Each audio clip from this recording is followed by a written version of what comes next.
Hello friends, તમારા બધાનો અમારા નવા બ્લોગમાં સ્વાગત છે. બધાને ગુડ મોર્નિંગ, જય શ્રી કૃષ્ણ. ના જો સાહેબ અહીંયા ધમપછાડા કરતા હુआ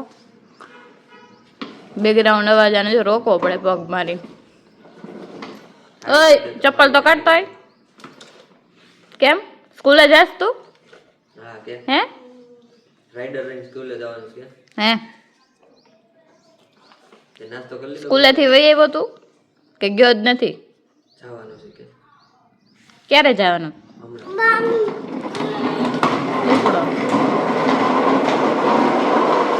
હવે આ કઈ સંભળાવા ન દે, જોઈ લઈ.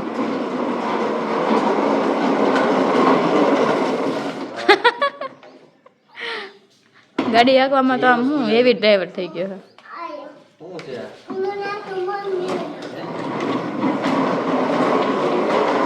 ચાલો વાગવામાં થઈ ગયા છે 10:15 અને હજી અમારે નાસ્તો કરવાનો બાકી છે. ફ્રી થઈ ગયા છે કમ્પ્લીટ સાફ સફાઈ કરી, પણ હજી નાસ્તો કરવાનો બાકી છે. તો આપણે નાસ્તો પાણી કરી નાખીએ. દેખાડો પીરો છે અને આને નાસ્તો કરવાનો બાકી છે, મારે નાસ્તો કરવાનો બાકી છે. તો નાસ્તો કરી લઈએ.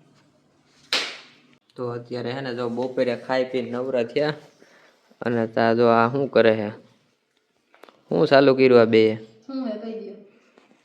નારિયેલમાં કંઈક છોટેડું તો હે. આને હું હવે નવીન નવીન કપડાં પહેરવાનો શોખ થાય ને, એના તો ઓલા હોય ગમતા નથી આને, એટલે નવા કપડાં પહેરે. બરોબર. ઘરે જ ડેકોરેશન ચાલુ કરી દીધું. આપણે કોઈને ઓર્ડર દેવો હોય તો કહેજો. શું કહેશો? ઘરે જ પ્રિફર ડેકોરેશન ચાલુ કરી દીધું છે, કોઈને ઓર્ડર દેવો હોય તો કહેજો. બરોબર. વ્યાજબી ભાવે બની જાય. ગામ કરતા સસ્તું. શ્રીફળ ડેકોરેશન એવું જ કહેવાય ને. તો માતાજી અત્યારે તૈયાર થઈને બેસી ગયા છે, કેમ કે જવાનું છે અમારે બહાર અને આ બેને મૂકીને વયા જવાનું છે ઘરે જ. કેટલા દી રાખશે પોક? ફ્રેન્ડ્સ, અત્યારે અમે આવી ગયા હતા અમારા સુરાપુરા દાદાના મંદિરે ખંભાળિયા. અમે અત્યારે આવી ગયા છીએ મસ્ત મજાના મંદિર, એટલે કે આપણો પરબધામ સદદેવીદાસ અમરદેવીદાસ. અંદર મંદિરમાં તો શૂટિંગ ઉતારવાની મનાઈ હતી, એટલે આપણે બહારથી દર્શન કરાવી દઈએ, કેમ કે એ સાઈડ તો છે ને બહુ અત્યારે તડકો હતો.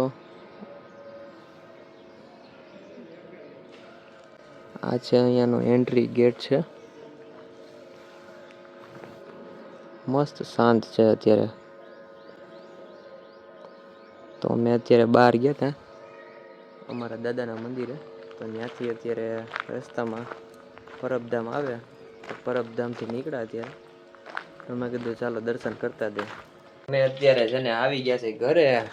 બહાર ગયા હતા અને જો અહીંયા છે ને અત્યારે શું કરે છે, માંડવીના દાણા ને ચટણી કરે છે. ગ્રીન ચટણી શું કરે? કોથમીર ગ્રીન નહીં બનાય છે, કેમ કે રેડ મરચા નાખ્યા છે આપણે એમાં, ગ્રીન મરચા નહોતા એટલે. તો માથે ગ્રીન તો કંઈક દેખાય છે. એ કોથમીર છે, કોથમીર. બરોબર, કોથમીર છે એમ ને. કોથમીર, દાણા, મરચા, હાલો ભાઈ, બુલેટ આવી ગયો. ખાંડ, નમક અને લીંબુ. બરોબર, એટલી વસ્તુ નાખવાની. એના માટે તો આપણે રેસીપીનો વિડીયો બનાવવો છે. શું કેવું? જાવું છે ટાટા? ટાટા 500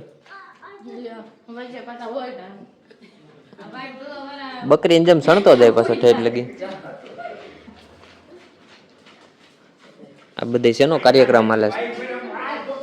આ બધે મસાલા તે નાખી લીધા હતા ને, તો કેમ પાછા નાખે છે? એવું હે? બરોબર. ઢાંકણું ન આવે ને એમને પીલવાનું હોય. તો હું ભરાઈ નાખી. એકવાર ટ્રાય માર દે, એમને પીલતો ને. ના બાપા, મારે એવી કાંઈ ટ્રાય નથી કરવી. કેમ? મિક્સર ન્યાથી રાખવાનું છે, પ્લગ તો અહીંયા છે. હાલો, તો ચટણી બનાવવાનું કામકાજ ચાલુ થઈ ગયું છે. કર શું છે ઈ મારે દેવાનું પાણી? હું લઈ આવ્યો 500. હું મૂકવા ગયો ફ્રીજમાં. લે આ બે અહીંયા ફ્રીજમાં જ છે ભાઈ. ફ્રીજમાં ઓરિયો બિસ્કિટ મૂકી દીધા. દૂધ જોવે મૂકવાનું છે હવે હોય, કે અંદર છે કે વયા ગયા એમ. દાંત કાઢતો હવે એ મૂકી હાલો. અત્યારે આ ફૂલ મસ્ત મજાની ઠંડીમાં જો ગરમા ગરમ પુડલા બને છે. શું કેવું? તમારા ફેવરેટ. આજે તો કઈ નક્કી જ નહોતું કેવું વાતાવરણ હતું, શું હતું એ નહીં. સાચી વાત છે. ઘડીક એમ થતું હતું વરસાદ આવી છે, ઘડીક તો એટલો પવન આવતો હતો ને એટલો ઠંડો. બહુ ઠંડી પડશે. અમે બહાર ગયા ને ત્યાં એમ જ હતું, એટલો પવન આવતો હતો ને કે એમ લાગે હમણાં વરસાદ આવી છે, ઘડીક તો તડકો આવે. પુડલામાં જો કેવું થાય ખબર, આ બાજુ અલગ ડિઝાઇન હોય અને જો આ બાજુ અલગ ડિઝાઇન હોય. એનું કારણ શું? મને નથી ખબર. બરોબર, જો બે બાજુ અલગ અલગ હોય. કાંઈ વાંધો નહીં. આમાં તો આપણે છે ને એન્જિનિયરોને પૂછવું જો હે કે આમાં આ રીતના કેમ થાય છે એમ. બે બાજુ અલગ ડિઝાઇન એમ કેમ થતું હોય છે એ નથી ખબર. એમાં હે ને પહેલી વાર તે મૂક્યું હોય ને એટલે નીચે બળી જાય કે નહીં? બળી નહીં, જાય જ એની આખી અલગ હોય. બીજી બાજુ ડિઝાઇન આખી અલગ પડે. સારું આવડે હો બાકી તને પુડલા બનાવતા.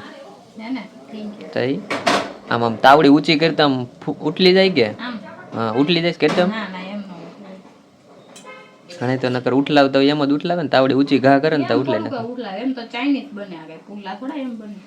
બરાબર. ચાઇનીઝ તો હું છૂટું જ રખડતું હોય એટલે ઉલરે મંચુરિયનના ગોળા.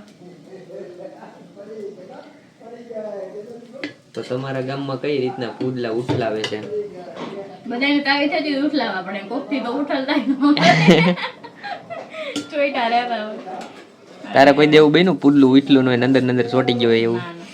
હું પેલી જ વખત શીખી હતી ને તોય ઉઠાઈ ગયું હતું. શું વાત છે, સારું આવડે. હા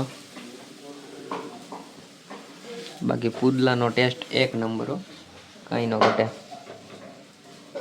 એમાં ગ્રીન ચટણી, જામ કીડો, કિસાન કેચઅપ. ગ્રીન ચટણી, પુડલા, ચીઝ જ નથી, થોડું ઓછું ખાઈ તો સારું, નહીતર ચીઝ નાખી. ઓલા ફેંકી ટાઈપના પુડલા બનાવવા નથી ને તું, અંદર કાંદા ની નાખીને? તમે ન કીધું કે ચીઝ નથી ખાવું, ન ખવાય એટલે કેન્સલ થઈ. ખાઈ નહીં તો હાલ હમણાં કહું એટલે કોક લઈ જાય છે. જો એને પુડલા બનાવું હું, અને આને જો ખાવાની કઈ લિમિટ જ નથી. આજ તો 10 પુડલા ખાઈ ગયા હે, 8 ખાધા અને 2 ડીશમાં પડ્યા હે. જો એક અડધું 9મું ખાઈ છે ને 10મું પૂરું થઈ ગયું.